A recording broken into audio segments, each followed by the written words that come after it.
Who says it has to be Halloween to tell a scary story? Welcome to Scary Stories with RomanceFreak. The Smiling Man. About 5 years ago, I lived in downtown in a major city in the US. I've always been a night person, so I would often find myself bored after my roommate, who was decidedly not a night person, went to sleep. To pass the time, I used to go for long walks and spend the time thinking. I spent 4 years like that, walking alone at night, and never once had a reason to feel afraid. I always used to joke with my roommate that even the drug dealers in the city were polite. But all that changed in just a few minutes of one evening.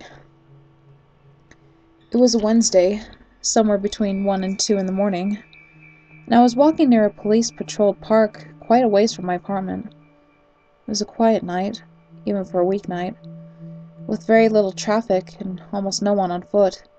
The park, as it was on most nights, was completely empty. I turned down a short side street in order to loop back to my apartment when I first noticed him. At the far end of the street on my side was the silhouette of a man, dancing. It was a strange dance, similar to a waltz, but he finished each box with an odd forward stride. I guess you could say he was dance-walking, heading straight for me. Deciding he was probably drunk, I just stepped close as I could to the road to give him the majority of the sidewalk to pass me by. The closer he got, the more I realized how gracefully he was moving.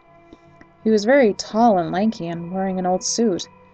He danced closer still until I could make out his face. His eyes were open wide and wild, head tilted back slightly, looking off at the sky. His mouth was formed in a painfully wide cartoon of a smile. Between the eyes and the smile, I decided to cross the street before he danced any closer.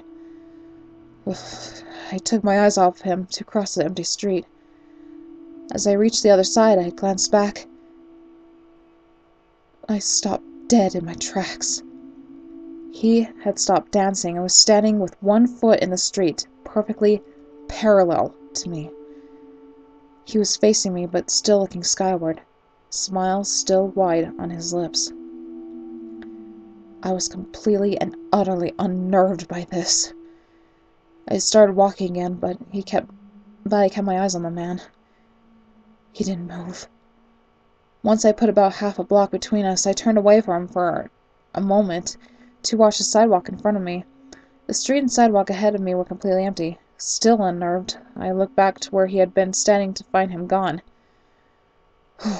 For the briefest moments, I felt relieved until I noticed him. He had crossed the street and was now slightly crouched down. I couldn't tell for sure due to the distance and the shadows, but I was certain he was facing me. I had looked away from him for no more than 10 seconds, so it was clear they had moved fast. I was so shocked that I stood there for some time staring at him, and then he started moving toward me again. He took giant, exaggerated, tiptoed steps, as if he were a cartoon character sneaking up on someone. Except he was moving very, very quickly. I'd like to say at this point I ran away or pulled out my pepper spray or my cell phone or anything at all, but I didn't. I just stood there, completely frozen, as the smiling man crept up toward me. And then he stopped again, about a car length away from me, still smiling his smile, still looking toward the sky. When I finally found my voice, I blurted out the first thing that came to mind. What I meant to ask was, "What do you want?" in an angry, commanding tone. But what came out was a whimper. What? Regardless of whether or not humans can smell fear, they can certainly hear it. I heard it in my own voice, and that only made me more afraid. But He didn't react to it at all. He just stood there, smiling. And then, after what felt like forever, he turned around very slowly and started dance walking away. Just like that. Not wanting to turn my back to him again, I just watched him go. Until he was far enough away to almost be out of sight. And then I realized something. He wasn't moving away anymore, nor was he dancing. I watched in horror as the distant shape of him grew larger and larger. He was coming back my way, and this time he was running.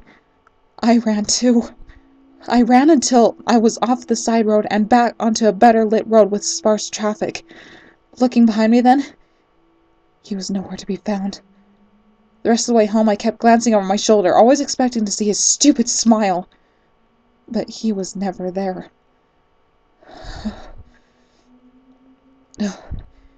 I lived in that city for 6 months after that night, and I never went out for another walk. There was something about his face that always haunted me. He didn't look drunk, and he didn't look high. He looked completely and utterly insane. And that's a very, very scary thing to see.